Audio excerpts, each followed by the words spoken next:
Hello there, good people. Hi, it's Jason from Green Country Agroforestry here. If you're watching on the replay, you're watching the very beginning of the show. Other people are just coming in as we're sitting here. They're getting the commercials that they are obliged to watch before they can come on and watch the show. So we've got some people in chat already. Vicky is saying many blessings and wondering if micro remediation could help with the situation in East Palestine. I was wondering the same thing, and I do have something for East Palestine. Well, at least something that would have helped East Palestine if it had been implemented at the very beginning. We'll get to that a little bit later on. Good question, by the way. And we are going to cover both micro remediation and phytoremediation of nuclear fallout tonight, which is going to be fun. Possibly start up a protest movement nationwide where we will plant sunflowers and in protest of the horrific handling of foreign policy. Maybe somebody will notice. And if nothing else, then we have something that may aid us. Let's see.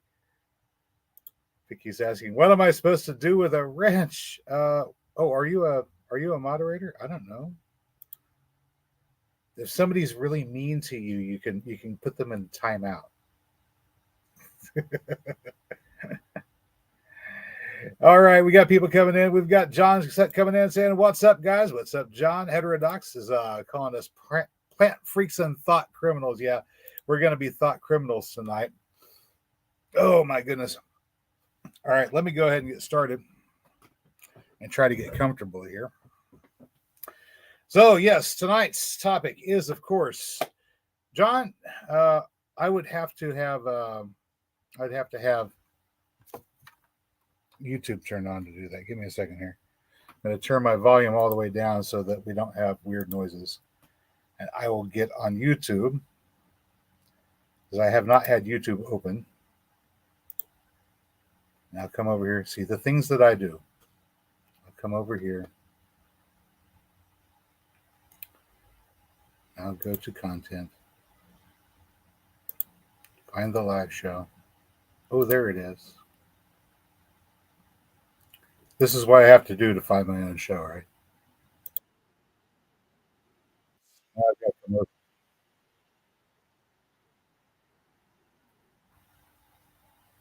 All right, here we go. And I'm going to mute it. Okay. So let me see here. There's John.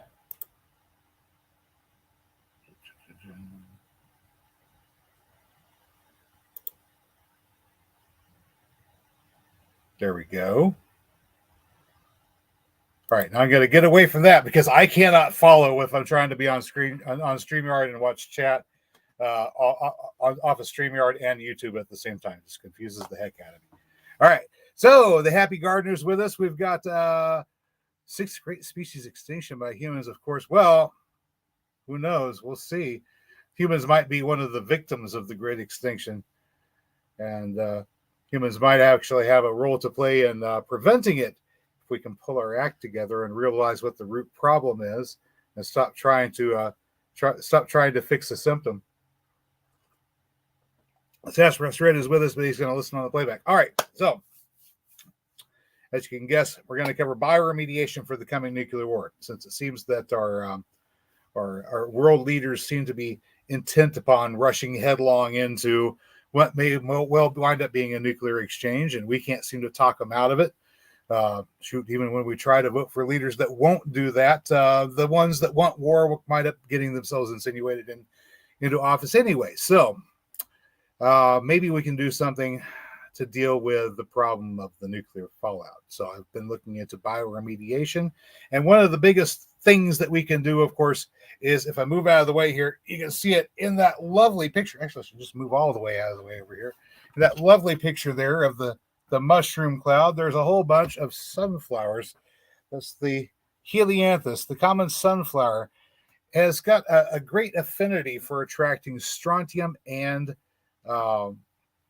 cesium from the soil, and it's not particular. It'll pull up radioactive strontium and radioactive cesium. It'll pull up non-radioactive isotopes of those same metals as well. Of course, after a nuclear war, there's going to be an awful lot of strontium and cesium coming down to dust the coat of the soil. the surface of the soil, get into the water and stuff like that. And it might be useful to know that we can pull that up and out of the soil by planting sunflowers. Now, the other thing that we can use, and I'm going to do a quick screen share here. Let me see. Maybe I'm going to do a screen share. No, I'm not going to do a screen share because I don't have this on a secure site. So I'm just going to look at this and describe it to you. It's called Gomphidus glutinosus, a mycorrhizal fungi, usually associates with pines. So that would make it, what is that? Ecto.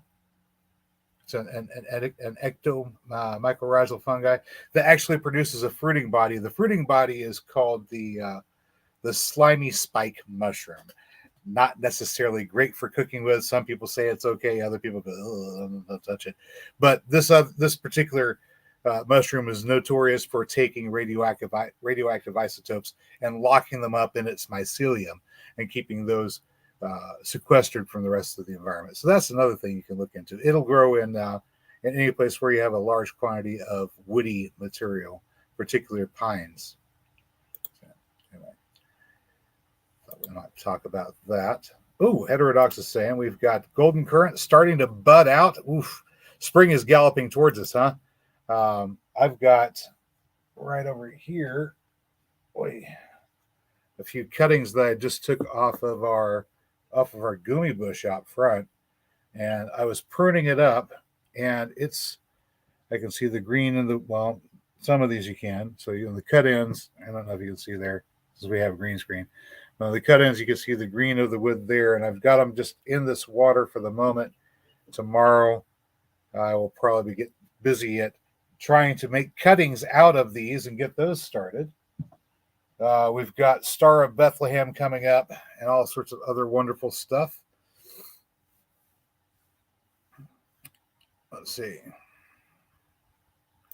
Now, this is a very good question, and John's also saying that here. There are quite a few different plants that can work, and of course the mushrooms as well, to lock up those radioactive isotopes.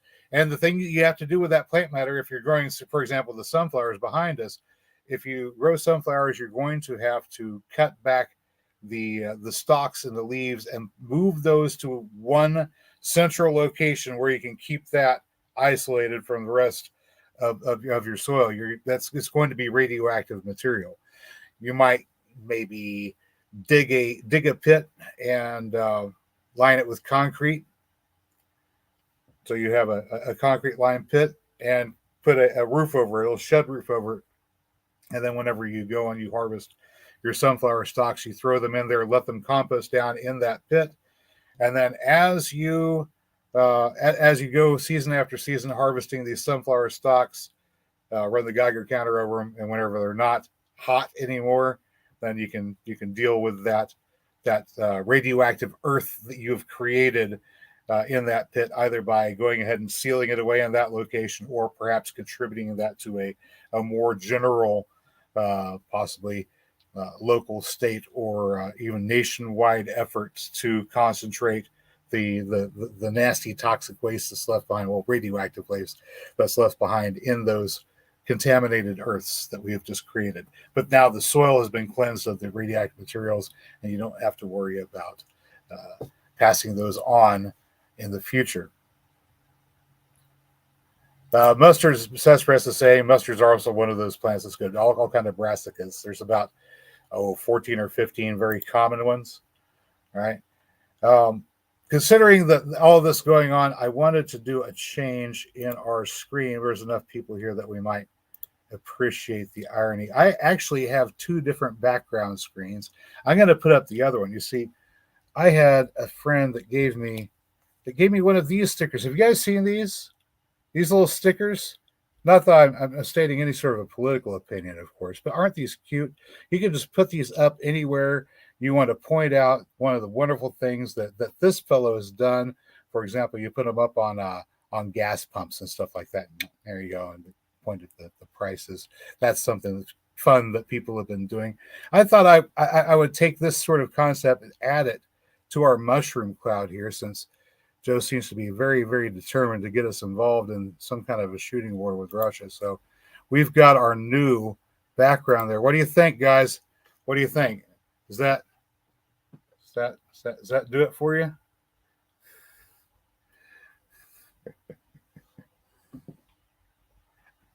They have been using they were using sunflowers.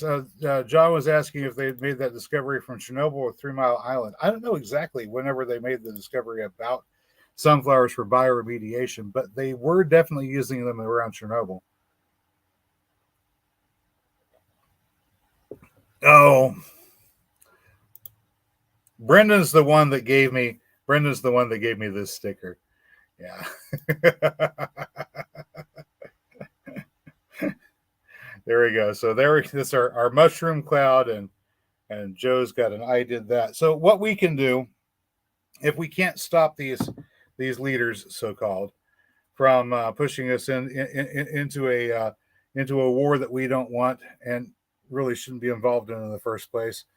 What we can do is fairly inexpensively is get a hold of these seeds here. These are sunflower seeds. I put them in a nice little bowl. This is what I use for our bird feeding mix. And I was actually outside earlier today. We had a really good setup with a lot of birds coming in, different kinds of birds. And as they were coming in, I was giving a little narrative over from behind the camera. We were catching them as they came. I had at one time, I think the reel or the clip starts out with a mated pair of collared doves coming in and landing on the pecan tree, and they're sitting there, and I talked about what they're doing and their habits. They like to eat the food off of the ground. They don't really hit the bird feeder because it doesn't really support them so well. But they like to come in and clean up after the other birds. And whenever they do, one of them will take a high perch and watch over to make sure everything's okay. And oddly enough, there's another ground feeding bird that also does that. One takes a high perch approach.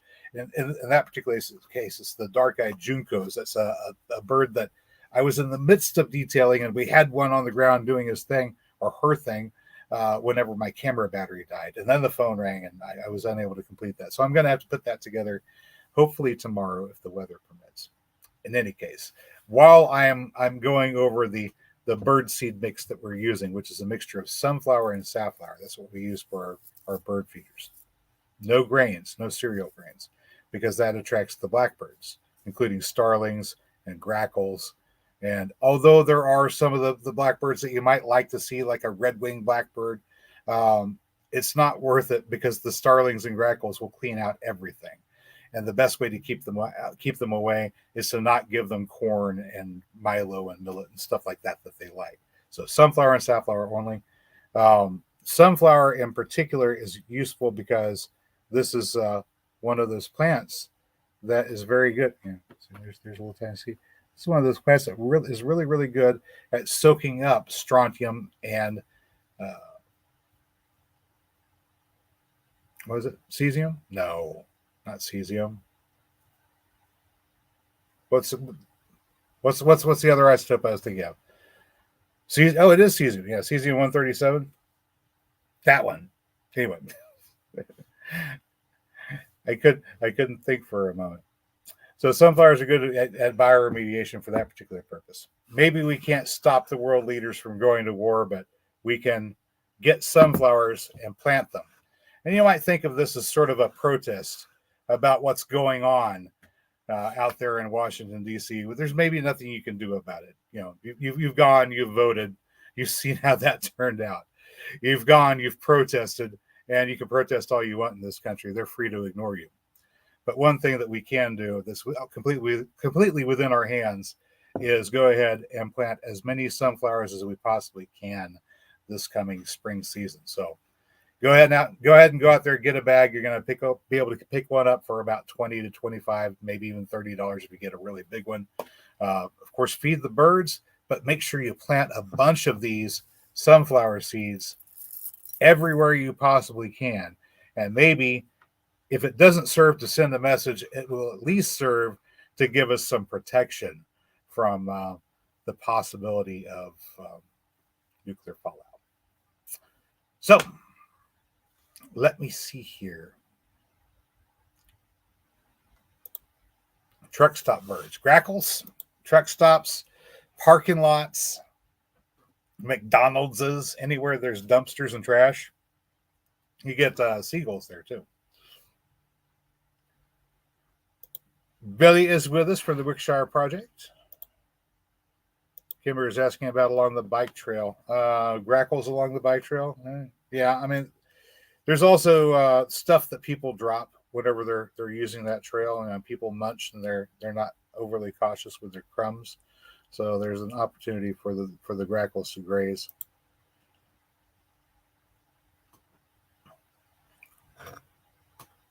Let me see. Crows. Yeah, flower power. This is the new hippie movement here. We're going to plant sunflowers in protest of nuclear war. And if the nuclear war happens anyway, despite our protest, at least they'll provide us with some protection. Just have to gather up the stalks and dispose of them in a safe location. I'm trying to find a place to put that so it's out of the way. Kimber's saying plant the sunflowers along the bike trail. One of the problems with planting along the bike trail is the Parks Department will come out and mow them down.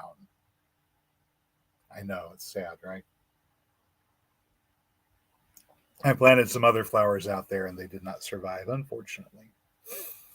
Okay. Right quick, let's see. I'm going to go find this. Where is that? I mentioned earlier that there was something that could have been done in Ohio. Now, there were about 4 or 5 different chemicals that were in those tanker cars whenever the train got derailed. I might talk about the politics in a moment because it does annoys the snot out of me. It really does. Because I know who heavily invests in the rail lines. And I know whose campaigns that particular person donates their money to. And that person and their donation is one of the reasons why things like pipelines are so difficult to get built, running from, say, Canada down to Texas, where the refineries for that oil are. And it has to be moved instead by rail car. It's because it profits certain people. And unfortunately, and I keep on saying this, every single rail car is a failure point. And the more failure points there are in a system that's transporting anything or moving anything or performing any work, the greater the chances are that there's going to be an accident. So occasionally you're going to have accidents. And right now, whenever we have these problems with our supply chain, we go back for quite a few months now, where we had materials that were trying to come in and were not able to get in and land in the ports out to the West Coast. So we had just ships backed up, plus trains that were getting robbed on their way out away from the ports. That was the other problem that was going on. People hopping up on board the trains and just grabbing stuff and throwing it off. And the police are, what can we do about it? There's hundreds of people doing this all up and down the railroad, and there's only so many people. It's property crime, and they don't care. Or at least they don't care enough to assign resources to it. All of this stuff added up, along with shelter in place, lockdowns, restrictions that led to lessening of labor force out there, where the goods and services were supposed to be swapped back and forth. The supply chain began to break down. Mary's truck has been off and on requiring servicing and having to wait for extended periods of time for parts to arrive. And this is one of the trucks that hauls freight around the central part of the country. And it's just one of many trucks, but it's not an uncommon sight. This is common now. And I keep on joking, kind of half joking, that at one point, the truck that's required, pardon me, to carry the parts to repair the truck that is broken down will be broken down because the parts that it needed to run didn't get to it in time. And at that point, the entire system collapses and nothing moves anywhere.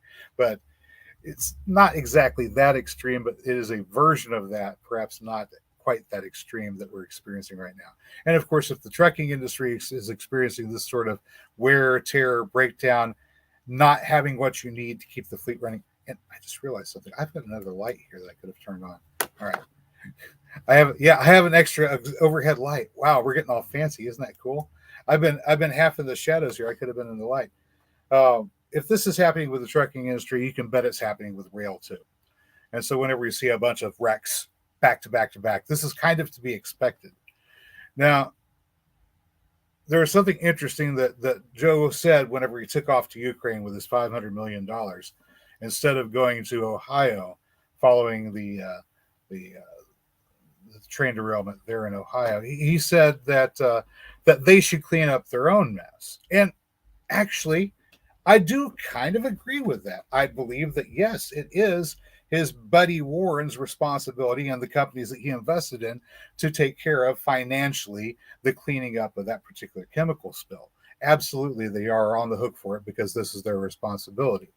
Point of fact, public funds should not be donated to the people of Ohio, despite the fact that, yes, it is a tragedy, and yes, they do need help. But the public funds need to be spent for the common public good. And taking 500 million of the public funds and taking them to Ukraine certainly does not serve the public good either, Joe. Oh, my goodness. So what happened? We're talking about the chemicals that were in that spill.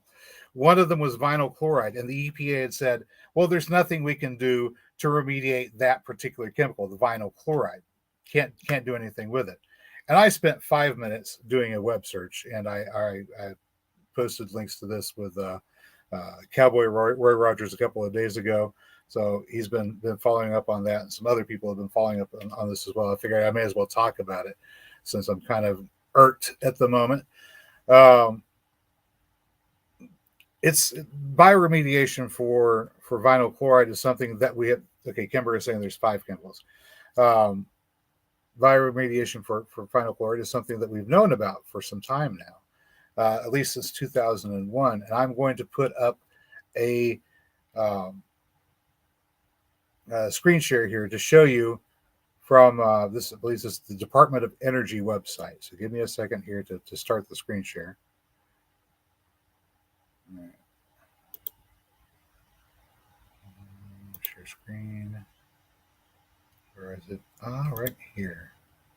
Okay, we're going to share this screen so you can see this is the Department of Energy website. I'm going to remove my picture from the corner there. Hang on a second. I'm going to remove my picture from the corner there and just let you see this. And I'm going to get onto it to zoom in. The bacterial organism that we're looking at here, and if you can see it there, is Dihalococcidites, and they're designating the strain BAV1. Performs reductive dechlorination and transforms. Because you guys see this okay? Let me double check and make sure that it's on the screen. Okay, yeah, you can read it. All right, performs reductive dechlorination and transforms chlorinated ethenes, including vinyl chloride, to innocuous products. That means unharmful products, i.e., ethane and inorganic chloride. Has been successfully employed in bioremediation at chlorinated solvent sites. So this is something that they have known about for some time. All right. Now I'm going to go ahead and zoom back out here. And to give you an idea of how long they have known about this, and this abstract goes on for quite a bit here, and I won't overly bore you with the details, but I want to come down here to find the specific species which is mentioned. Pardon me. Where are you? I think it's around 16 or 17. Here it is, number 18. So we have our reference here, and I'll go ahead and zoom in close. Oh, I can't see it. There we go. Outlined in blue here is the reference from Environment and Scientific Technologies 35, 516 to 521. That's where you're going to find that particular peer-reviewed journal on reductive dechlorination of dichloroethylene and vinyl chloride by the Halococcidites ethenogenes. This is one particular species of the genus Dihalococcidites. So it's a coccidoid bacterium. And the date, if you'll notice, for this research, 2001. So This is something that has been known about since 2001, but somehow the Environmental Protection Agency just doesn't know about anything that can be used to bioremediate vinyl chloride. 22-year-old information. That's kind of disheartening. And Vicky was asking earlier if there was maybe a fungal remediation technique for vinyl chloride. And honestly, I don't know. I would be worth taking a look. Things like oyster mushrooms have been very, very adaptive at finding ways to deal with all kinds of nasty things. I believe Paul Stamets did an experiment where he put straw down over an oil spill, put the mushroom spawn on the straw, covered it up with a tarp, and everybody else tried their techniques.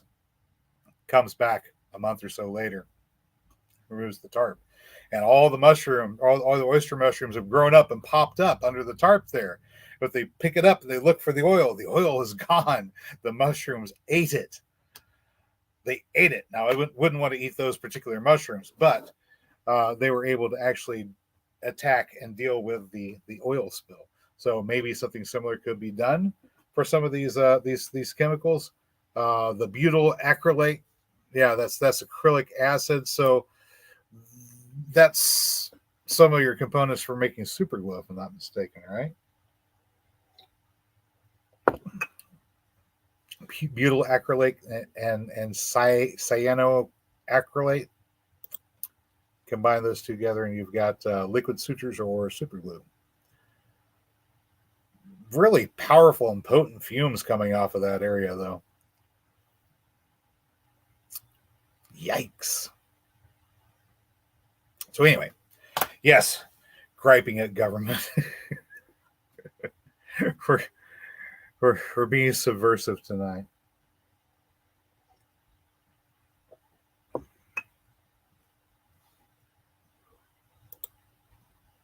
Vicky said, Adolf Hitler was a grunt in World War I and developed a horror of gas warfare. I'll tell you what, World War I was really interesting. They started using chemical weapons back during World War I, and they used a lot of mustard gas, and they used a lot of something called phosphogene. And phosphogene is a chemical warfare agent that causes nausea, vomiting, difficulty breathing, skin irritations, central nervous suppression, eventual death. Really nasty stuff, and it also degrades the gas canister filters that they were wearing at the time. They would launch a gas canister attack with phosphogene that would overwhelm the gas canisters. You'd have to change them or do something about it. Then they hit you with mustard, and then the mustard would just rip the lining of your throat and your lungs out, and you just drown in your own saliva or so something like that. Horrible way to go, but chemical warfare during the First World War was so horrendous that nobody wanted to be the first one when the Second World War came around to be the first to use chemical warfare. So there was no chemical warfare engaged in during World War II, simply because everybody had experienced it and realized you don't want to fight a war this way. It makes it unnecessarily expensive, and the material cost becomes really, really too high.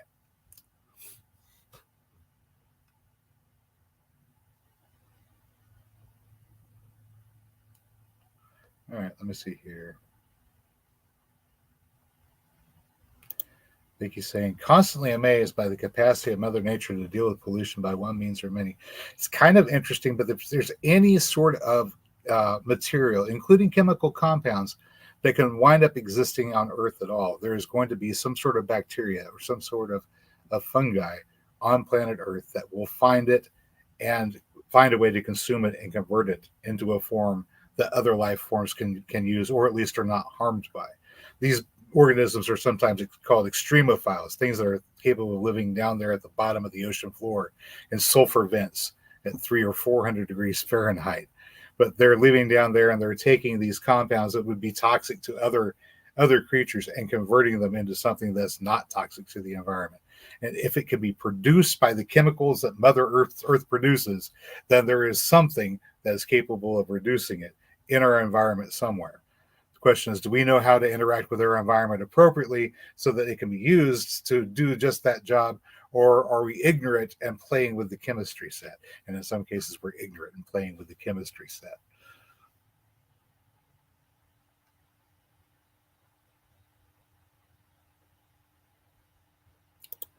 I think heterodox is talking about the exact mix of chemicals that were in there. If they got mixed together, yeah, they would have set up. They would have polymerized.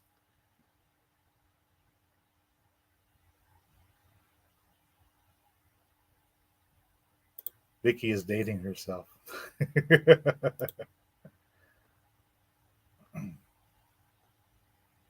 Okay, so Billy's saying the only people who survive were people at a certain elevation. We're talking about the gas attack. Yeah, because the gas would settle into lower areas, and there are places in France right now where if you go out into this area that was farmland, that was lowland farmland, whenever the war was going on, and the mustard gas settled in those areas, it sank down into the soil, and the soil will still cause you to break out, your skin to become irritated if you were to dig down into it. The chemicals are still there in the soil to this very day. They still have chemicals in the soil from World War I mustard gas attacks across France. It was crazy.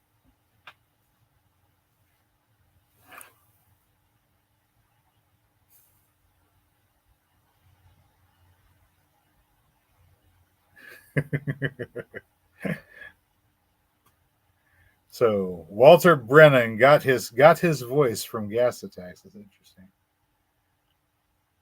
All right. So I've kind of avoided griping about government for a while, but I am in the mood to rant. So let's get started. I've got time. A while back, I was sitting, and Mary has been trying to talk me out of this for a while. But since we're halfway into the show and the people who are watching are kind of interested anyway, I'll go ahead and launch into it. She said, "I don't know if you should talk about this. It's a gardening channel, and this is not really a gardening topic." But it is a gardening topic because it's important to at least one of the keystone species in the garden that I'm trying to cultivate. And that keystone species is, of course, human beings. My idea of gardening is trying to work with things in a natural context. And this includes the human being as well. I want the human being to interact with the garden in as much of a natural way as possible because humans are a part of nature. Whenever we sort of interact with nature in a way that makes us inclusive to it and not exclusive to it, that it's very rewarding and healthy for us. If we're living in a healthy, natural environment, we don't have anywhere near the problems, physical or social, that have been plaguing humanity for thousands of years. Um, the problem, of course, that I'm going to tackle is police violence. And I've had all kinds of people talk about this from prepping channels, other homestead channels. I guess we're kind of a homestead channel. We're a very micro homestead of 1/3 acre. Um, and I've heard different takes on the problem. And a while back, the thought occurred to me that the problem mainly is a conflict of interest. And before I get into that, I want to stop and include the commercial that I should have included earlier. We do have a website. It is www.greencountryAgroforestry.com. And if you'd like to support the channel and make sure that we keep on making content and getting stuff out to you like this and having these little talks and stuff like that, but you'd want to get something for your efforts, go to the website. You might find something that you like there. We've got bare root trees, red buds. We still have a few left for sale right now. And of course, heirloom corn seeds we sell at 2019 prices. And as far as I know, we're one of the only two people selling this particular type of heirloom corn anymore. So check it out. You might see something you like, and I will get back to the program now. Oh, we have a jingle. I'll share it with you later. All right. I put that up there. The problem with police violence, it all comes down to a conflict of interest. And I can explain it very, very, very, very, very simply. Generally, people in society, people who live in a community, would like to have someone that can protect us. from things like murder and assault and theft, having our belongings stolen. And we're talking assault in all different kinds of assault, not just the violent physical assault, but also things like kidnappings, um, sexual assault, other forms of vicious attack, perhaps even a sonic assault where somebody is insisting upon blasting music at just an uncomfortable and dangerous level next to our house while we're trying to sleep, and they keep on doing this despite the fact that, hey, look, this is harming me, it's disrupting my sleep, it's hurting my ears, would you please stop? That's an assault, and we need to have somebody that can step in and protect us from that. Otherwise, we have to take matters into our own hands, which we can do. But it would be nice to have some sort of third party, an impartial party that can come and mediate between citizens that may have a disagreement, so they don't necessarily have to resort to violence for resolving other conflicts. That would be nice. So a force that protects us from theft, from assault, from murder, that would be great. And maybe if we wind up suffering one of these heinous crimes, then perhaps this force would also help come along and find the responsible parties and bring them to justice. This seems like a great idea, right? These particular crimes that we've just talked about, the murders, the assaults, the theft, all of these are classified by the quaint Latin term malum in se. Malum meaning bad or evil in Latin, and in se is, of course, in and of itself. This is the legal term. Malum, bad or evil, in and of itself. Now, that's what the people want. The people want protection from violent crime. Who wouldn't? But the municipal governments, the county governments, the state governments, and even the federal governments, they want someone that's going to be able to enforce the rules that they make.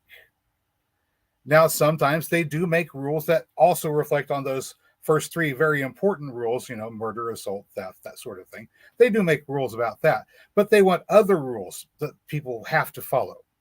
So they send out enforcers to enforce those rules. Now, these rules, since we didn't even know that these were crimes, that there was anything at all wrong with that sort of conduct until you guys came along, appointed yourselves to be the rulers over us and said, oh no, this is now against the law. See, we've written this rule down and you must follow it. Here's our enforcers who are going to make you follow it.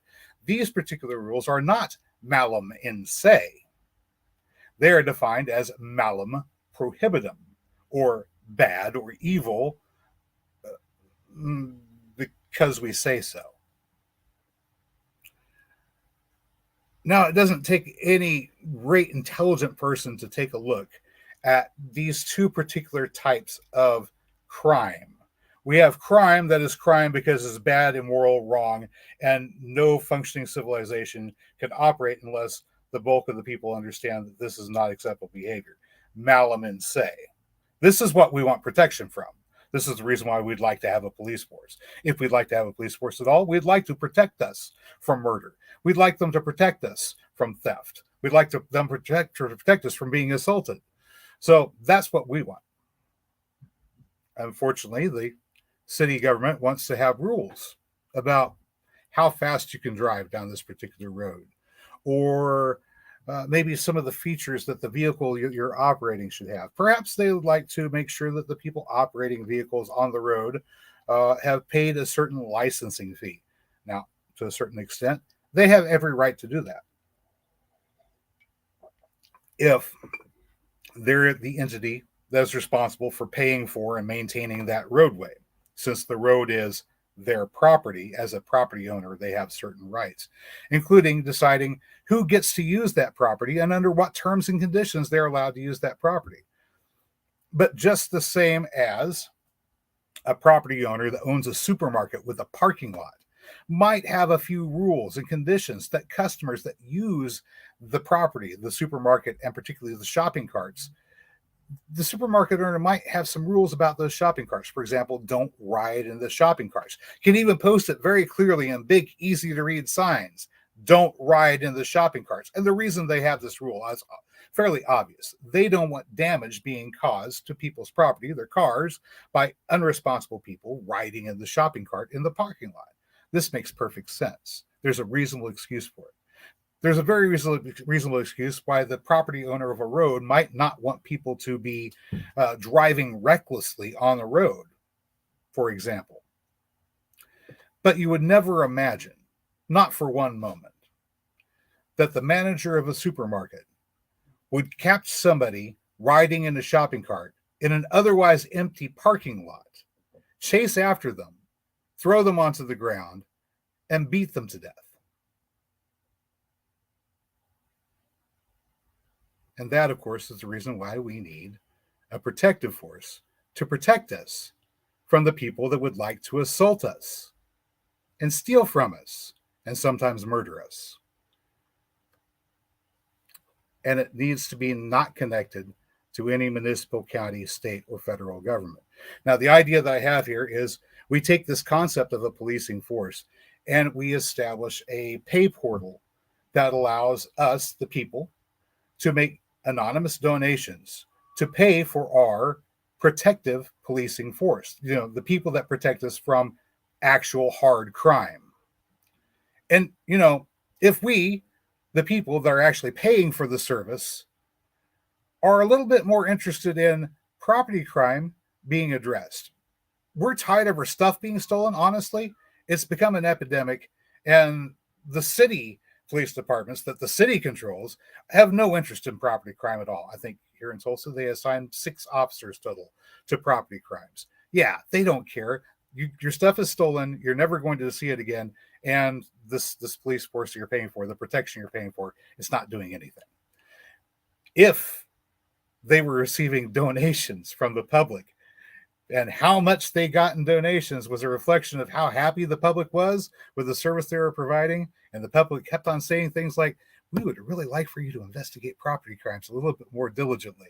You think possibly maybe they might investigate property crimes a little bit more diligently. I'll bet they would. I'll bet if the amount of money that police got paid was directly a function of how well they were serving the public, that there would be a lot less murder. There would be a lot less theft. There would be an awful lot less assault. And the police force wouldn't be doing the stealing, assaulting, and murdering either. Just saying. Okay. So, that wasn't too painful, was it? See? I didn't even go into the full-on anarchist reason or excuses that the governments shouldn't even exist in the first place. But we can get to that at a different time. But just simply separating enforcement of actual crime from enforcement of civil code. Now, whenever you have a police officer that's encountering a person on the road or in public, if they are a civil code enforcer, they have no need to appear with weapons drawn and immediately go directly into a hostile confrontation, because all they're going to be doing is issuing a warning or talking about the weather or possibly writing a citation. Nothing serious. Simple business transaction between property owner and property user. There's no reason till you go into a carnival somewhere and you're starting to pass the gates of the carnival, and somebody who's working security goes, "Hey, do you have tickets? Let me see your ticket. Do you have your hand stamp? Okay, you don't have your ticket. You don't have your hand stamp. You need to pay for a ticket or a hand stamp." Okay, this is what a civil code enforcer would be like. These are not people who are going to run you down and attack you. They're just going to make sure that you're using the road safely.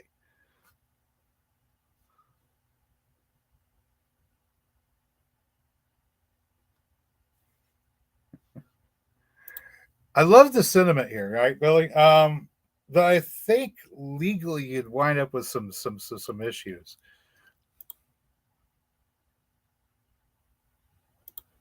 James is again say common sense and says in such short supply, and the government are all corrupt from top to bottom, all of them. So sad.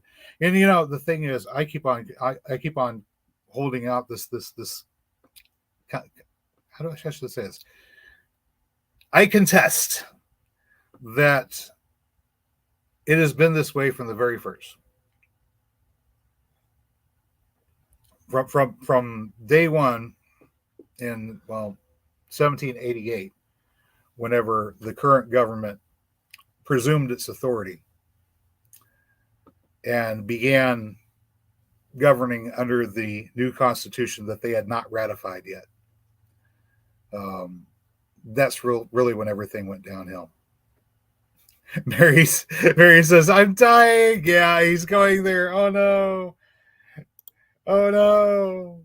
Oh no! And I can explain this very simply. So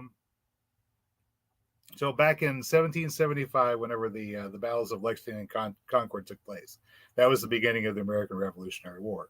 But it wasn't until July 4th, 1776, a year later, that almost 9 months later, that the Declaration of Independence was written and signed. And the principles and the ideals outlined in the Declaration of Independence were some of the most amazing things that people had ever seen.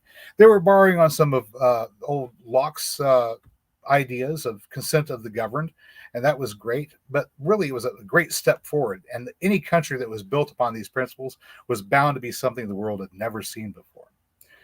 It wasn't until one full year later, almost to the day, one full year later, that the very first Constitution of the United States of America had been drafted and brought in. It had been looked over by the delegates from all 13 colonies, and they had agreed on it tentatively. It still needed to make the rounds to the colonies so that people could read it, review it, and the people could vote on and ratify this new Constitution.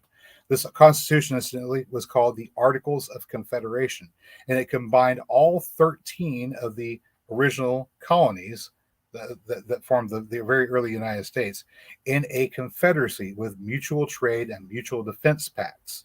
They described it as being intended to be a perpetual union, where each of the sovereign states, that means each single state, was its own government, its own power, and its own authority. Sovereign states were bound together in a confederacy. So, amazingly enough, whenever the American Civil War occurs several years later, and the southern states break away to form a confederacy, this idea was not really a novel idea at all. As a matter of fact, it was the first idea for the United States, which was to become a constitutional confederacy. Okay, so this was 1777, the year after the signing of the Declaration of Independence. We now have a form of government, a system of government describing a perpetual union between sovereign states, a confederacy. And this is the country that all of the continental soldiers were going out to fight the British Army were fighting for. They were fighting for this constitutional confederacy. They were not fighting for a republic. So the Revolutionary War was fought by soldiers fighting for our constitutional confederacy. And this is very important, because the war was not over until 1783. During the course of fighting the Revolutionary War, our Constitution was making its rounds. The peoples of all 13 states got to read it, review it, and make up their minds how they felt about this particular Constitution. And they voted to ratify this Constitution in 1781. So in 1781, the United States of America officially became a nation among the nations of the world. And in 1783, when Great Britain signed the treaty ending hostilities with the United States of America, she recognized the Constitutional Confederacy of the United States of America as a nation.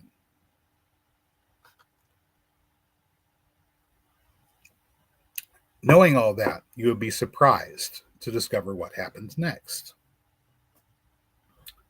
In 1787, a second Constitutional Convention was convened, because although we had this new collection of states, this perpetual union formed by the Articles of Confederation, it wasn't a perfect vessel for describing the kind of self-governance that the people had just fought a revolutionary war for.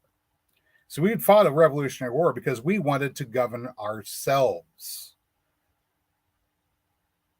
We didn't want a king. We didn't want a king with the titular authority, the executive over here, who appoints the judiciary, right? That's given the law by two lawmaking bodies, a bicameral legislation. We didn't want that. that was what England had. We had a revolution to get rid of that.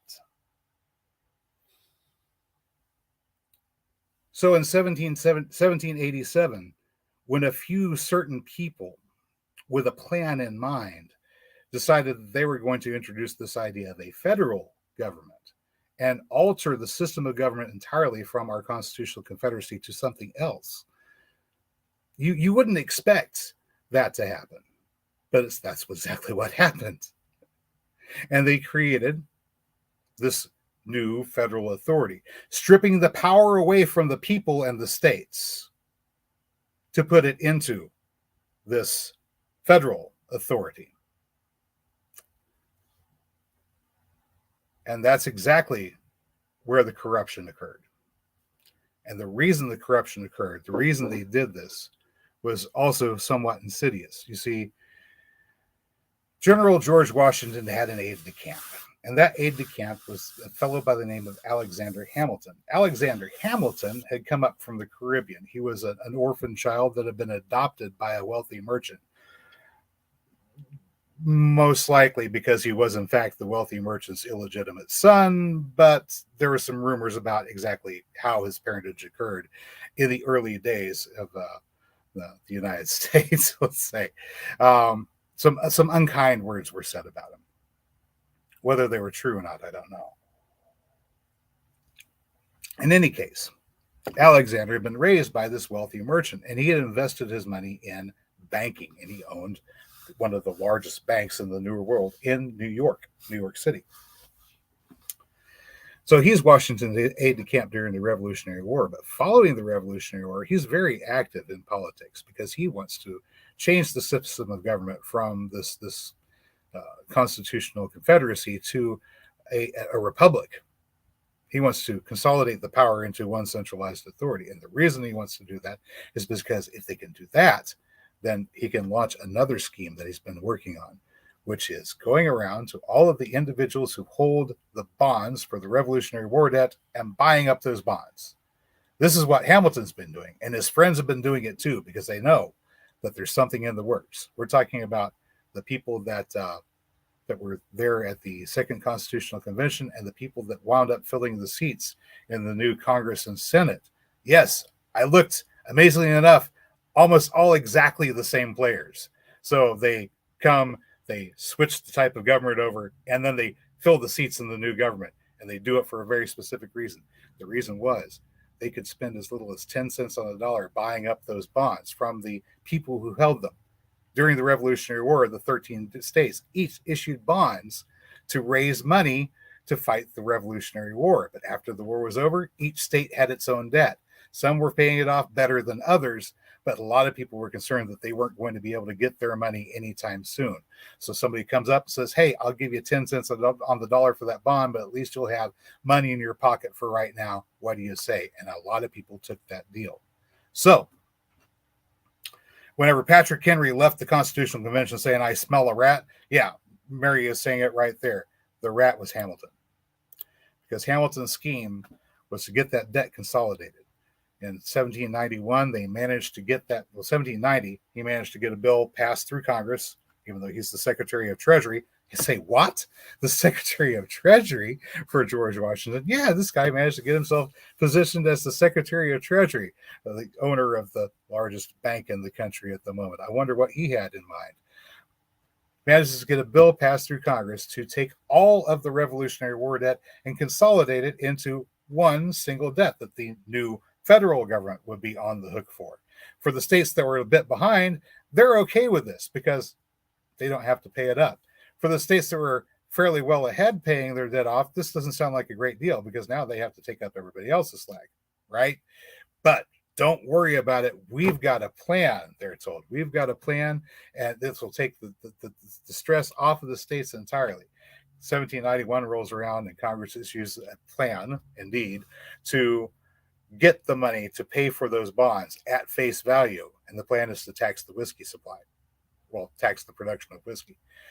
So Hamilton and his friends that have been going around and buying up these bond instruments ahead of time are now ready to receive payment at face value for these bonds. Wow, how in the world did they know that they needed to go buy up these bonds if they hadn't set the entire thing up ahead of time?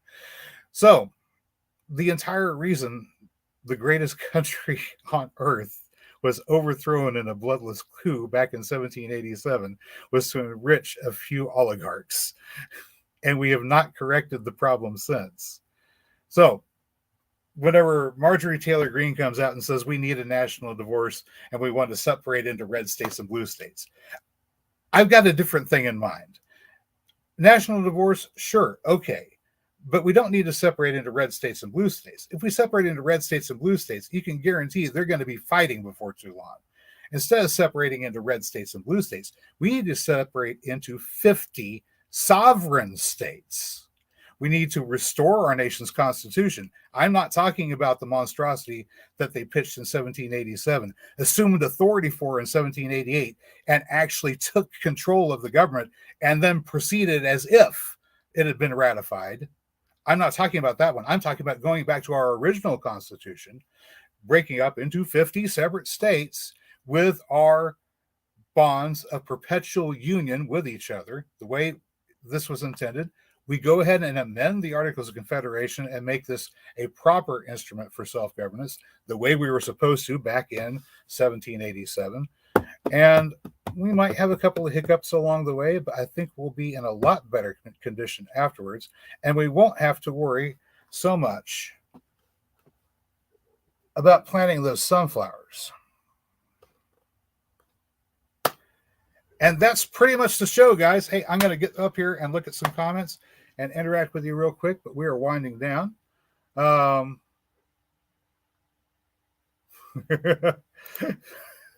Sorry, I had to get on my soapbox a little bit here.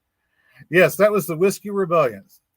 The Whiskey Rebellion, 1791. And the way the Whiskey Rebellion went down, finally Washington hired 13,000 conscripted troops from the U.S. Treasury and marched them on Pennsylvania. Remember, Pennsylvania was where Philadelphia is, and Philadelphia was our nation's capital under our original Constitution. It was only moved when they decided to change things up. Actually, after they changed things up, it was that decision to consolidate the debt that also created the compromise that moved the capital to Washington, D.C. But as far as I'm concerned, my nation's capital is still in Philadelphia, Pennsylvania. And the 1787 Constitution is simply a criminal enterprise. And we are waking up. And we're not happy. How do I feel about billionaires' farmland? Man. On the one hand, I'm all in favor of capitalism and commerce, and if a person wants to purchase property, by all means, they should do it. The question is, what does that one particular billionaire plan on doing with all that farmland? It's a good question. Bill Gates does not strike me as being a very effective farmer. And I don't know. Microsoft has a standing order to buy a bunch of biochar, and it's quite possible that he plans on growing trees or possibly fast-growing biomass and converting that into biochar. Maybe that's what he wants to do with it. Question is, what do you do with the biochar afterwards? You could use the biochar for dealing with chemical spills, locking up those toxins in the char so they can't interact with the rest of the environment and poison the environment. That might be a good use for biochar. If we could get up to 10 to 15% biochar into our soils, imagine how rich our farmland will wind up being. Of course, it has to be charged with the microorganisms first. But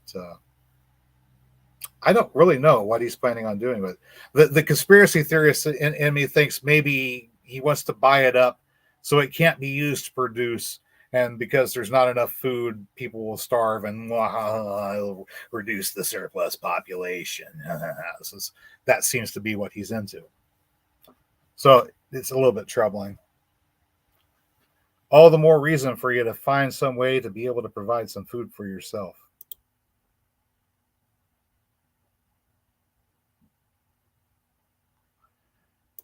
Heterodox is saying we cannot reach agreement on first principles, neither collectively nor as individuals. I mean, all the more reason um, to have more discrete units. Having 50 states where if you don't like the way they do things in the state you're at, you have the freedom to move to a different state where they do things the way you like. That's kind of nice. Also, being closer to the seat of power where you can affect change yourself instead of sitting and going, I'm one person out of 330 million. How much power can and really influence can I exert over these people that are in leadership positions whenever they're thousands of miles away from me and I'm doing everything I can to keep my head above water as it is, right? I can't go to them and talk them out of this disastrous foreign policy course they're on. But maybe I can, I forget where I put them. Maybe I can go and I can plant some sunflowers instead. Maybe if I do that, they'll see the fields and fields of sunflowers popping up in every park, popping up in every parking lot, popping up in every center median in the middle of town, popping up alongside every highway. Everywhere you look, sunflowers, sunflowers, sunflowers, sunflowers. Why all the sunflowers, you might ask? Well, the reason for all the sunflowers, people, is because that's our protest. We can't get the political leaders to listen to us. Fine. We're going to plant sunflowers. Maybe they'll notice those. If they notice those and they get the message, hey, we don't want a nuclear war. But if they don't notice it, then we can have those sunflowers there for bioremediation to soak up the cesium and the strontium from the fallout that these bozos are going to leave us with. Because apparently they just don't care.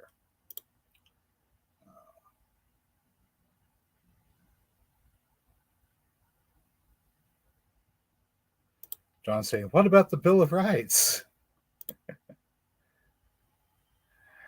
Right.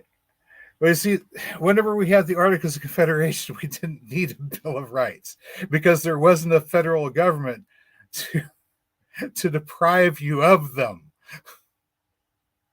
The only thing that was being done on the national level under the Articles of Confederation was delegates from each state would get together on a regular basis to talk about, how things are going. Is there anything we can do that to facilitate trade and make things work better, to smooth things along between this close alliance of sovereign powers that we have here, this confederacy? So the shorter answer is, under our constitutional confederacy, we didn't even need a Bill of Rights, although I'm sure if we wanted to revisit in the course of amending things, we could add some items in there so that perhaps there's no question or disambiguation about what is intended in the articles. That might be something we might consider doing in a I guess it would be a third constitutional convention. And hopefully a third constitutional convention can undo the injustice of the second. Vicky's saying Lincoln was a Hamiltonian. That's interesting. I actually, it's on the bookshelf on the other side of the green screen. I have a couple of books on the topic, including a Lincoln biography. I should go double check and see if I can find that in there. It doesn't surprise me. I'll put it that way, but I hadn't remembered reading it. But I can always go back and reread.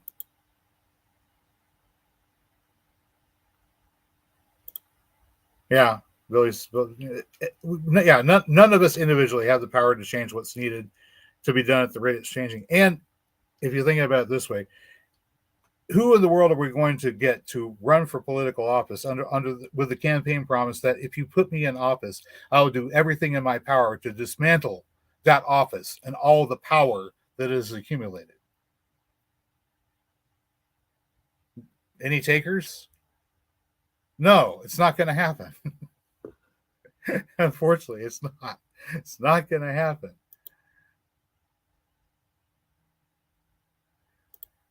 All right. So what Mary is saying here, see, what had happened was, as this new Constitution, 1787 Constitution, is going around, and they're trying to get the thing ratified, right? they get this thing in 1787. Cyrus Griffin was our president back then. Remember, we had a country. It was called the United States of America, too, oddly enough. United States of America, greatest country on earth, recognized amongst all the nations of the earth. We'd signed a peace treaty with Great Britain. Everything was wonderful. We just needed to do a few tweaks to our Constitution because there were a few hiccups that needed to be straightened out. All right. They create this brand new Constitution, and a lot of people are saying, hey, whoa, put the brakes on here, buddy. Because now that you're putting all of this power in this centralized authority, what guarantees do we have that it's not going to abuse that power? And that's whenever the Bill of Rights was circulated. And it wasn't until the Bill of Rights was introduced that all of the states finished the ratification process for this new Constitution. All right. In actuality, we know for a fact now that the centralized federal authority will do anything it can to avoid honoring the articles that are in the Bill of Rights. Which means the Anti-Federalists were right all along. You can't put that much power in the hands of that few people. It's a bad idea.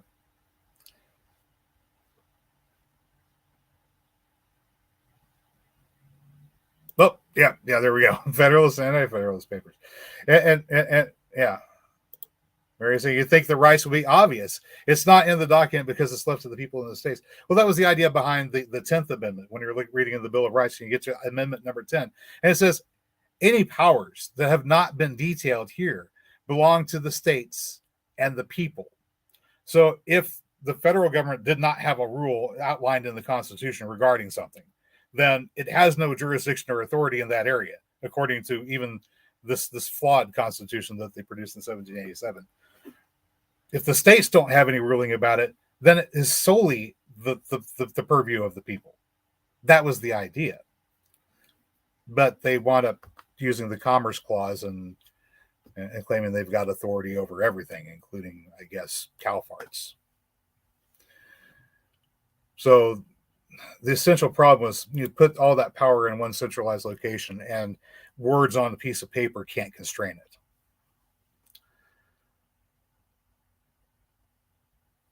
Incidentally, we have a thing called the Fourth Amendment, and I don't have the phone over here. I moved the phone because I didn't want it to ring while we're in the middle of the show and it get interrupted. But I'm talking on my computer. It has email.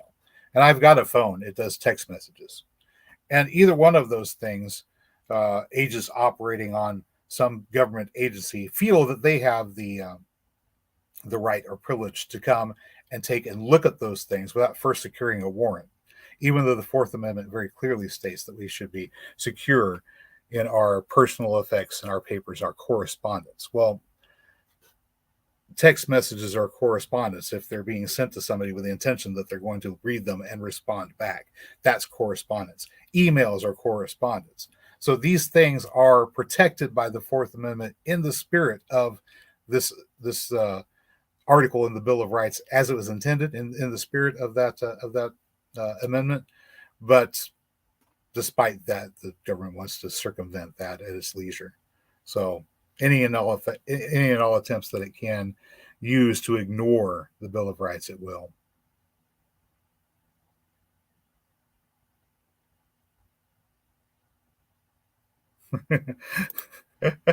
have the comments taken off, Mary? I don't know. It looks like I've got a little bit to scroll down here.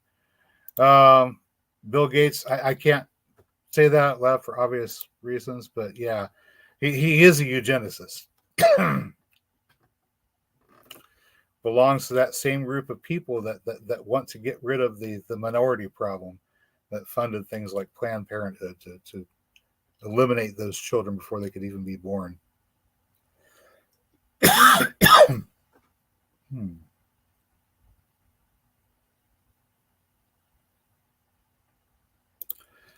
Well, Billy mentioned the world population is in decline everywhere. I've seen a statistician, that says no matter really what we do from this point, we're going to wind up with a reduction in global population over the next couple of decades.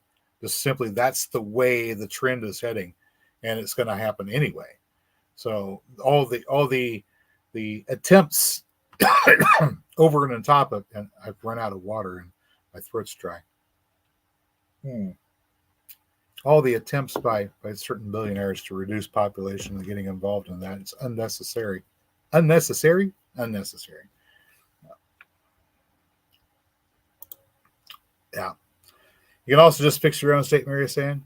If you don't like what's going on in California, guys, instead of fleeing to Texas, stand up, grow a backbone, and fix California. Could you please? It would be nice. I would like to be able to go out to California and look at the Pacific Ocean again. And maybe this time, if you guys would take better care of your state and not let your beaches get trashy like you did the last time, we greatly appreciate it. We'd like to come visit and not have to worry about stepping on raw sewage and broken needles. Okay? Okay.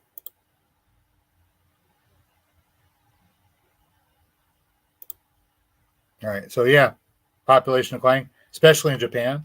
Shoot, in Japan, they'll pay couples to get married, have a home, have children, please. And here in the States, while we're on that topic, a lot of people are wondering about the Social Security safety net, right? Apparently, it's got maybe 8 or 9 years left before it hits insolvency. So that will put me at about 60. So if I was holding off until 65 before getting on SSI, well, hopefully the YouTube channel does well, because I don't think I'm going to get any SSI. But the way this has been countered is by increasing immigration. If people in the first world countries aren't having enough children to continually add to the workforce to pay for the Social Security for the people who are currently retiring, and of course we're talking baby boomers now too, right? They're taking all of that, and the number of people that's contributing to that pie is diminishing and diminishing and diminishing. This is a problem. There's not enough people to pay, and there's a lot of people up here that are dependent upon those payments. That's a big crunch that's coming up. We're going to have to find some way of dealing with it. If we're leaving it to these clowns, they're just going to go, well, I guess we're going to take a couple million and go over to some other country and give them money, because we can't do anything about you Americans.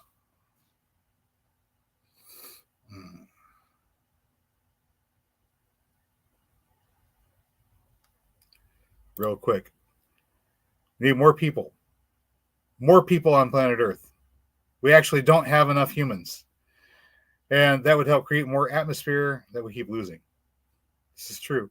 We have lost, what was it? Over 300 trillion tons of atmosphere since humans became adapted to living on planet Earth.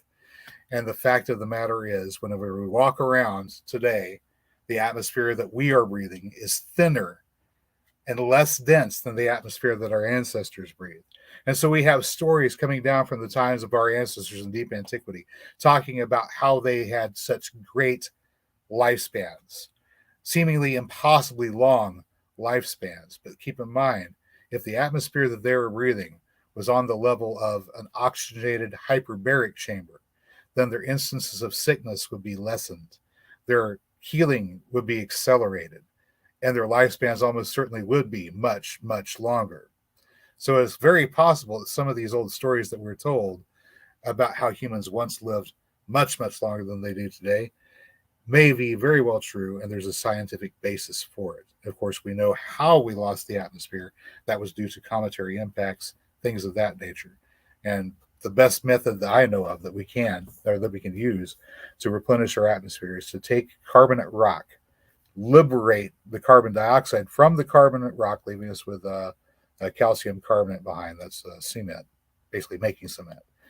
We liberate that CO2 from the rock. We put it in the atmosphere. We plant trees, not just trees, but entire forest systems to circulate and turn that CO2 into O2, water, and glucose, stored energy. This will make drastic alterations to the Earth's atmosphere. The pressure will go up. Mean temperatures will also go up. A lot of water that's currently in solution, liquid water, will stop being liquid water and become gaseous water vapor. The ocean levels will decrease. Let me repeat that one more time. The ocean levels will decrease. Cities that haven't been seen since the past ice age will wind up appearing. Isn't that cool?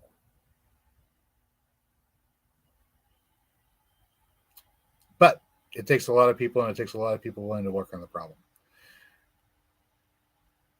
Yeah, Japan's fertility rate is down, and yeah, Japanese people are that particular ethnic group. Japanese people are in danger of becoming extinct.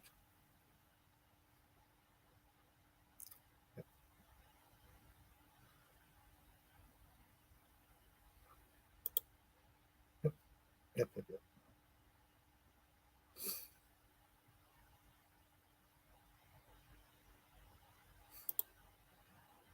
Like I say, in my opinion, the best people in positions of power are those who don't want it. Well, thing is, there should not be any artificial position of power. If there's, okay, let me put it this way: there are all kind of leaders out there, and anyone can be a leader. You might be the one that refuses to give the salute. You might be the person that's standing in that crowd that noticeably is not raising his hand. You might be the person that stands up and says, no, what you're trying to do here is not right. You're going to cause the people of this country to suffer. Don't do it. You have to be this person that stands up and says this thing. It doesn't mean that you're going to be elected. It doesn't mean that you're going to be in a position of power. You don't have to be in a position of power to be a leader. But the person that stands up and says, no more, this isn't right, we need to do something about this, these people are leaders. Even if they're beaten down and persecuted, they're still leaders because what they say is true. So you have to find the courage of your convictions to stand up and say what you know is true, despite the fact that it's unpopular, despite the fact that somebody is going to come along and want to cancel you over, despite the fact that it's just not the popular thing to do, right? So, oh no, you're that weird person that keeps on saying the uncomfortably true things, right? You're hateful. But you have to have the courage to continue to do it, to continue to stand up and speak the truth. If you don't, then the totalitarians win.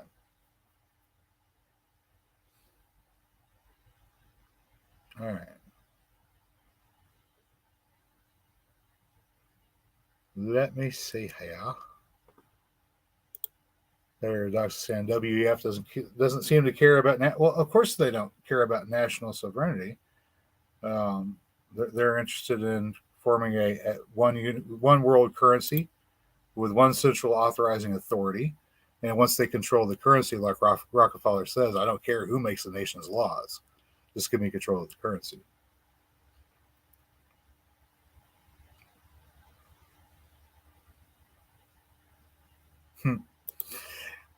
That's about it, right? Yeah, it's a mob. It's a mob. Well, okay, I'll put it this way.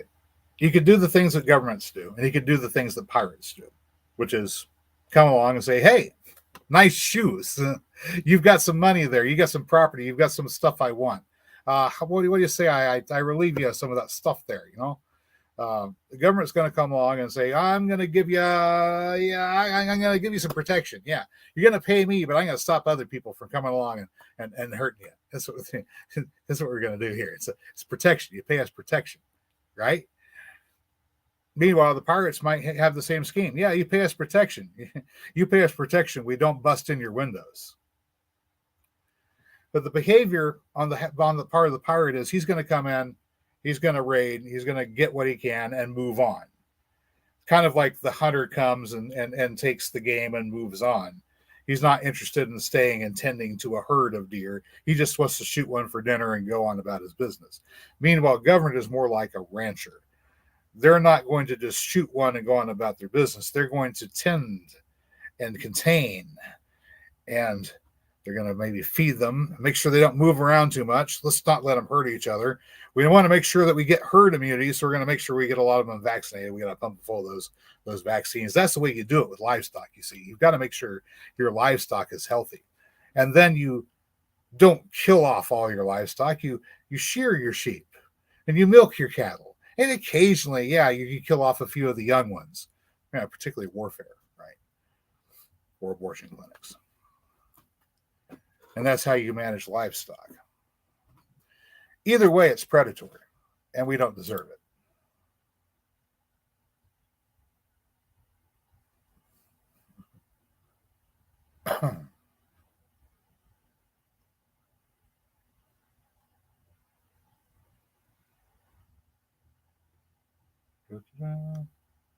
Yeah, mafia is a nice way of putting it.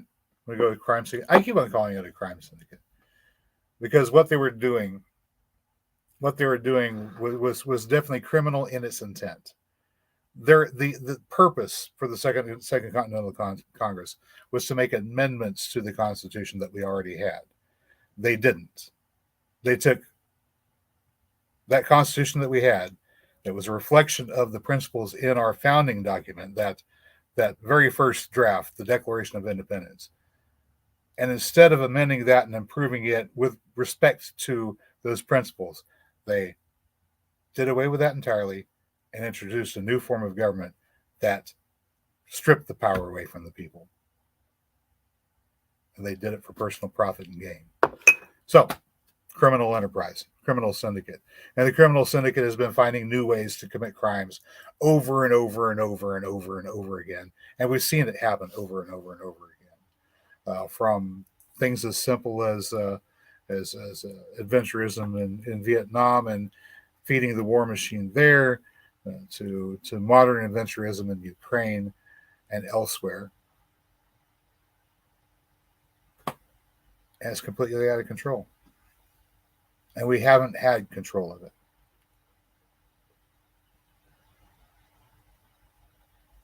The election cycles are just an illusion that makes you think you have control. If you don't like what Party A is doing, you can vote for Party B. And if you don't like what Party B is doing, you can vote for Party A. But guess what? They're both doing the same thing. So that's not a choice. You aren't getting a choice at the polls. You're getting the illusion of choice. You're getting a little opiate to keep you asleep, to make you forget that you're not free, that you're not governing yourself, that you're a servant to these political masters. These clowns that you can't seem to get rid of. Even if you vote for the other guy, you can't get rid of these guys.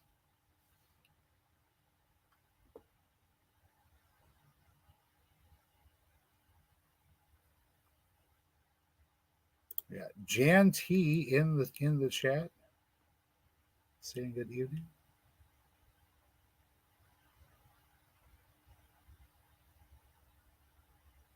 Let's see.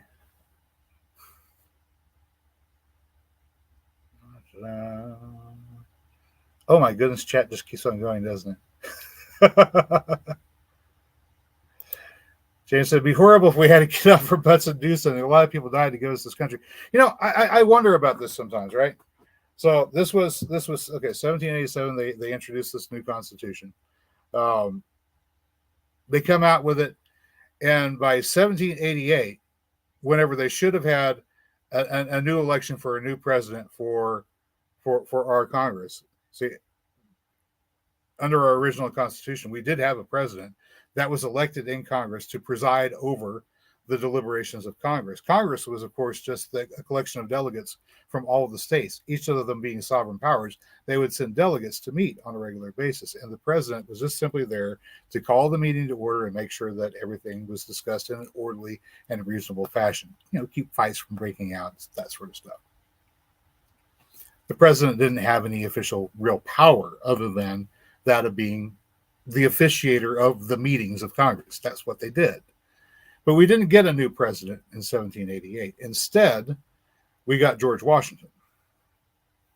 And although this new constitution had not yet been ratified, George Washington assumed the position of President of the United States, the new United States, as a republic with a federal power, a federal authority.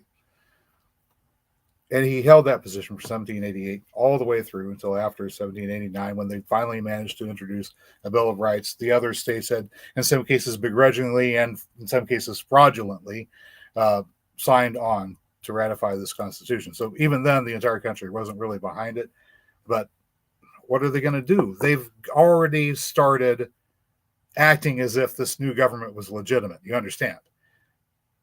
They introduced it in 1787. The people have not signed off on it yet. They haven't ratified it. 1788 comes around. They still haven't ratified it and signed off on it yet. But instead of electing a new president to preside over Congress, they proceed with installing George Washington as the new president of the new country. But sneaky boogers, they didn't give it a new name. They called it the United States of America. So people keep on going as if as if it was the same country. It's not. It's nowhere near the same country. Whenever you feel that stir of patriotism, whenever you think about the Declaration of Independence and that War of Independence and the soldiers, the Continental soldiers who fought and died for freedom, the country they were fighting and dying for is not this country. It's not this country.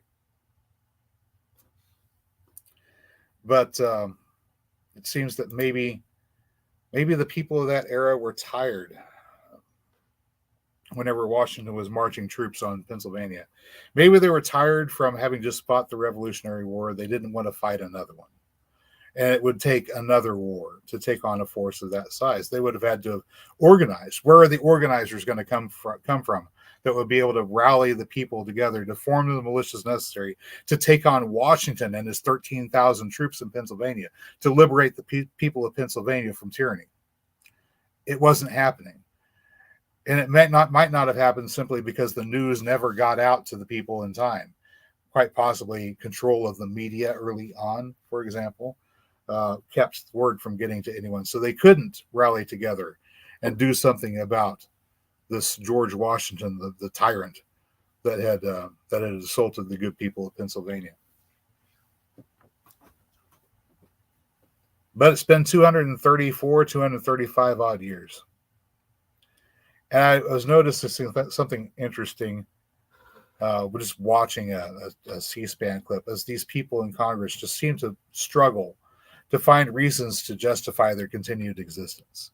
If they're a legislative body responsible for making laws, well, I'll tell you what, they've had 234 years to make the laws that they think that we Americans should follow. I think they're done by now. If they're not, they should be.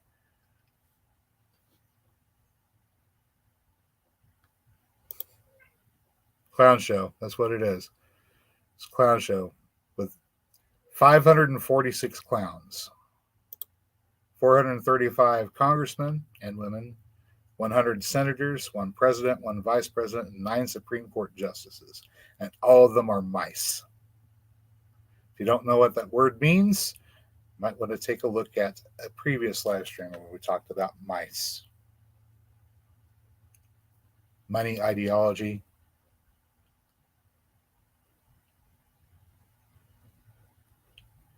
corruption, and ego.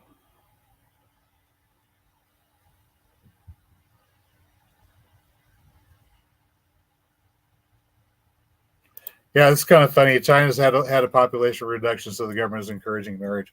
Once upon a time, it was, oh no, 1 child per family, and now it's like, we have to do something to stabilize the population, because you have to at least keep your population level stable, if not growing. That's the problem, and it's especially a problem if your country has gone into a state of decline where you don't have an industrial base anymore.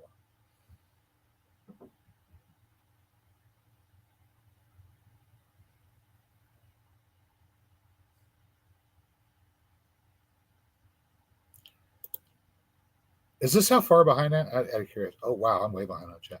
So human lifespan dropped drastically after the flood. People are talking about, the Bible story. That can't be right. Like, no, I mean, there are cultures all over the world that tell stories of the Great Flood. Here in North America, the stories of the Great Flood also include fiery rocks that fell from the sky. And if we look, we can find the Carolina Bay craters that are probably the fingerprints of that particular event about 12,800 years ago. And that's, of course, what caused the sudden resurgence of the Ice Age. Lots of rain following that evacuation of atmospheric pressure, which must have seemed, well, biblical at the time, leading to stories of great floods, destruction of ancient civilizations, stuff like that. And yeah, that's passed on in the cultural memories and the stories of the people that survived those times. But after that, because of the drastic loss in atmosphere, we don't get as much oxygen into our tissues when we take a breath now as we used to. So our health has declined as a result of it. People don't live as long as they used to. If you're a follower of the ancient practice of Qigong, you know that the deeper the breath, the longer the life. And part of the entire Qigong breathing exercise is after having made a complete, pardon me, a complete inhale. And part of the exercises also includes ways that you can move your body to get your organs out of the way so you can pull your diaphragm down further to really get your lungs fully inflated, to get a full and deep breath, to actually fully fill your lung cavity with oxygen. Then you want to go through a phase where you compress that volume of oxygen, and under greater atmospheric pressure. This is cool because this is the way the alveoli in our lungs are designed to operate. Under greater atmospheric pressure, we have better absorption of oxygen and better exchange of the toxins, the carbon dioxide and other toxins that are coming out of our bloodstream through our lungs whenever we exhale. So without having that extra compression, which the Qigong breathing puts in, we aren't getting the full benefit of the oxygen that's in our atmosphere. And of course, this is the reason why we are so prone to hypoxia and bouts of illness. This is the reason why you can travel up into the Andes Mountains and see the ruins of Pumapunku and marvel at the fact that they were able to move those stone blocks up there at that altitude at all, when after simply walking for 10 minutes, you have to sit down and take a break because you're out of breath. So this is what happened to our atmosphere. We lost atmospheric pressure. We lost oxygen. We lost carbon dioxide and nitrogen too. I mean, we lost that the common mix of gases. But since we lost so much of our atmosphere and we have not yet replenished it, interesting that word appears in Genesis, right? Mankind's purpose is to replenish the earth.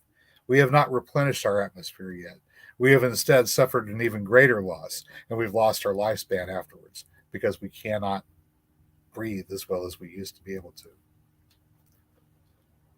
So I found it interesting that the people who developed Qigong breathing realized that they needed to include that compression of the oxygen to allow it to be properly absorbed into our tissues. I thought that was really cool.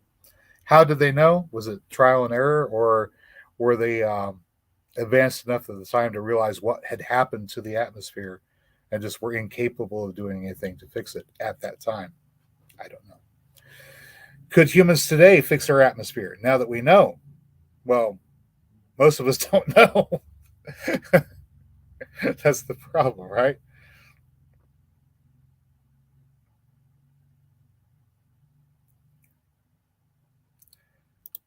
Way to be a leader, lead by example. Get out there, sow some sunflowers. Tell people why you're sowing sunflowers.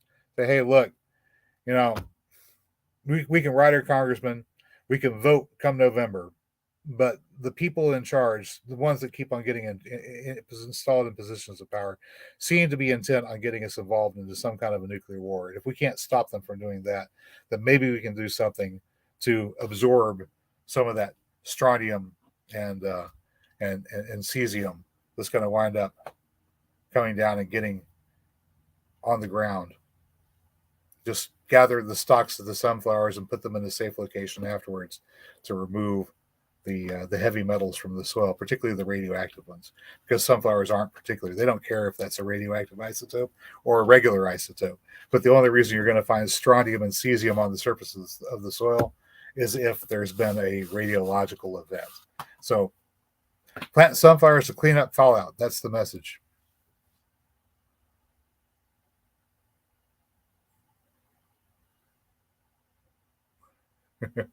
Smartest people kill themselves in traffic. Smart people do dumb things all the time. I should know.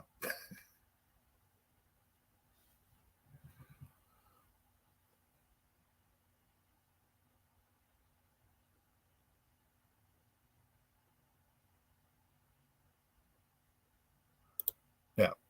People who are book smart and life stupid. Being life stupid can be dangerous.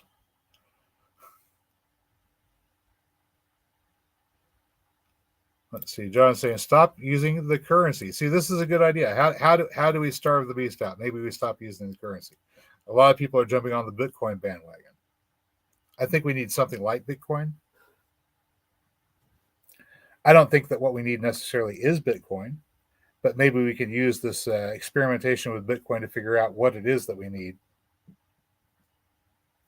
for a currency for our parallel economy. I still like the idea of having some sort of physical tangible unit of exchange. I can't take a Bitcoin whenever there's no power, right? I can't go to a retreat in the woods where there is no power and no internet and pull a Bitcoin out of my wallet and hand it to a guy and go, hey, uh, you're cooking burgers on your little propane grill over there. Could you get the Mrs. and I one with everything? Thanks. I can't pull a Bitcoin out of my wallet and do that. But I could pull out something like a gold back. That's an alternative currency that has a small amount of gold inside, so that gold is actually there in a transferable form, like a bill that you could put in your wallet. I think currently it's like $3 to $4 for the $1 gold back, because that's how much the price of gold has fluctuated. The gold in it is worth more than $1 now. But maybe there's a way that we can combine that, having the ability to hold the physical asset and also transfer it digitally like Bitcoin can, and also like regular fiat currency currently can. I can transfer dollars with a piece of plastic, or I can go and I can receive a physical piece of cash that represents that dollar.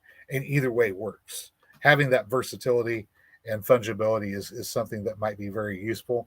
And I think we need to look at finding a way that we can get that in an alternative currency. As Jesus said, render unto Caesar what is Caesar's, render unto God what is God's.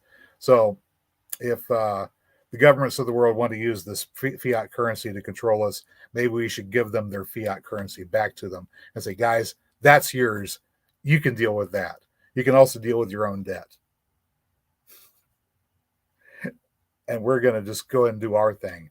And if you leave us alone, there won't be any trouble. Yeah, starve the beast by not using the currency. Well, of course, it's a gardening channel. We're trying to take care of one of our keystone species in this garden that we're charged with tending, this world garden. And we are the gardeners, right?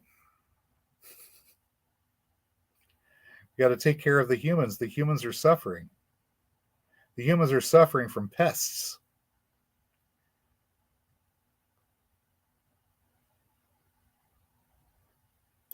Just here for the shrimp.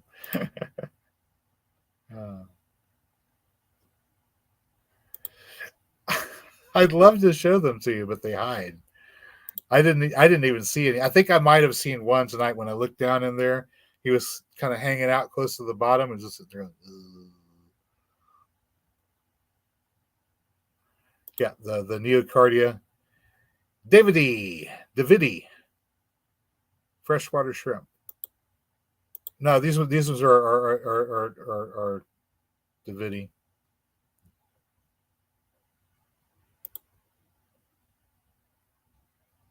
John says shrimp. Yeah, we added shrimp recently. Freshwater shrimp. I'm doing an aquaponic experiment with guppies as our primary feeder, and we're using azolla and duckweed to clean up the water and to feed the guppies, so they don't need to be fed. It's kind of cool, and it produces a lot of guppies. So I'm figuring, this is working out all right. But the water's starting to get a bunch of algae in it, so I introduced some freshwater shrimp to clean up the algae. Now, of course, the freshwater shrimp are going to feed little bitty fishes with their babies, so they'll establish sort of an equilibrium between the two of them. Nature always puts in feedback loops, right? And this is one of the feedback loops this aquaponic system has been missing. It didn't have shrimp in it. It didn't have a really effective filter feeder or algae eater. So I put that in there, clears up the water. We don't have algae blooms. We don't have sudden drops in oxygen levels overnight whenever the algae goes into its dark reaction and uses oxygen. So we don't wind up with a fish die off from that. You want to do things like that when you're playing with ecosystems and make sure you balance it out and look for the things that you're missing in your ecosystem.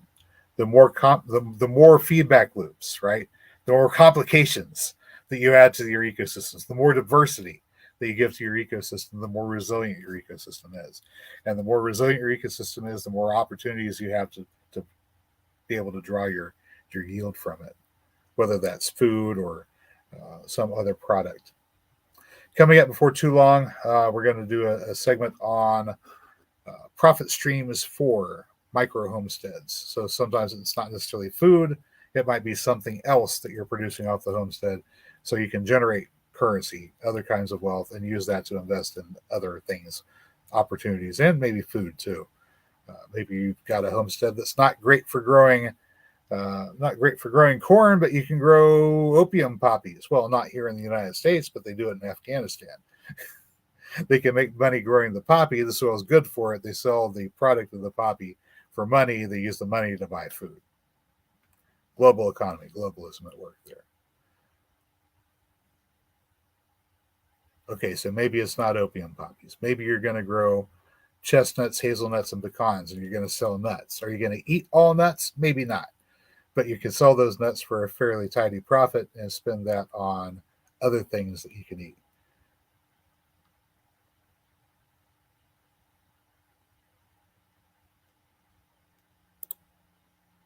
I absolutely agree, right? Things like the NFA. Okay, if you wanted an obvious example that the United States federal government disregards the Bill of Rights, you can look at the Second Amendment and then look at the NFA that they passed. When was it, 1969 or something like that? They established these rules that restricted the ownership of firearms, and very clearly the Second Amendment allows the ownership of any kind of firearm for American citizens to preserve the free state. We were not supposed to have a standing army. We were supposed to have a civilian militia to protect us from foreign threats and also from the possibility of the rise of a tyrannical government. The individual citizen was supposed to have access to the military weapons of the day.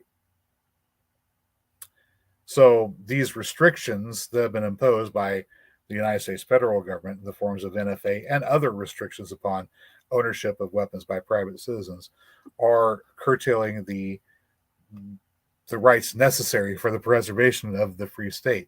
They are removing from us our ability to adequately defend our nation as the civilian militia, as intended, and putting a flimsy, and I mean flimsy, armed forces up as a means of justifying the removal of our ability to adequately defend ourselves. And then they go on and try to start wars and fights with other countries on top of it. So, I mean, think of it this way: no standing army, very, very well armed civilian militia. No country is going to want to come over here and try to invade the United States. We've got Stinger missiles and javelin launchers in our closets, for Pete's sake, or we should. But hey.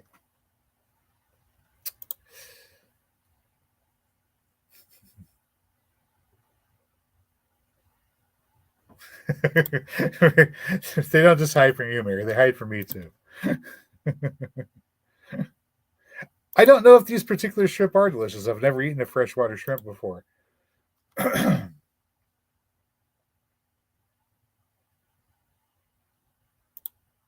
Yeah, back during the American Revolutionary War, there were still quite a few loyalists that fought for the king. There were a lot of people that didn't have an opinion one way or the other, and a lot of people said, well, I'll just hang back here, and depending upon who wins, it's either long live the Confederacy or God save the king. And then those same people said, well, I guess it's long live the Republic now. But if the War of 1812 had turned out differently, I'm sure those would have been happy to say long live the king again, too. Some people just never had any courage to begin with. What helps you get courage is having a good, strong moral foundation, being able to know objectively what is right and what is wrong, and being able to stand up and say, hey, look, I know the difference between right and wrong, and this is wrong, and I can't go along with it. And people have to have that courage. Part of getting that courage, of course, is finding food independence. And you find food independence through agroforestry. Follow this channel and, of course, the associated channels in the About section. Would you like to know more for tips and tricks on growing food? Of course, don't forget to visit us at www.greencountryagroforestry. I'm going way over long. For, of course, as our jingle says, for trees and seas and garden needs, Green Country Agroforestry. And I'll probably get a little gnome to dance around and sing that at some point in the future as we add more stock to our shop. In any case, guys, I'm going to go ahead and call it now because although I know there's more comments down below I haven't got to, I'm getting tired and I need to get to bed. I've got work to do tomorrow. We've got some more tree pruning to do. Hopefully, we'll capture some more bird feeder action and get those juncos on camera that I mentioned previously. We got coming up in this segment on multi-species flocking. We've got the dark-eyed junco. We've got house finches, both males and females identified on camera for you. Cardinals, males and females identified on camera for you. Chickadees, these 4 different bird types. We've got doves coming in. We've got regular house sparrows coming in.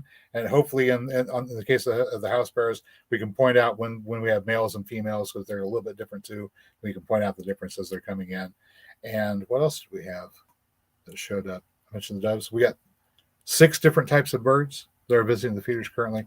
And I managed to get 5 of those 6 on the video and talk about each one a little bit. So hopefully we'll be able to get that done. If we have clear weather tomorrow, I can get some more different camera angles, different angles of the feeders and other activities, so we can complete that segment on multi-species flocking, and of course why it's important to attract different types of birds to your property. They're great for pest control, and they do other things for you too.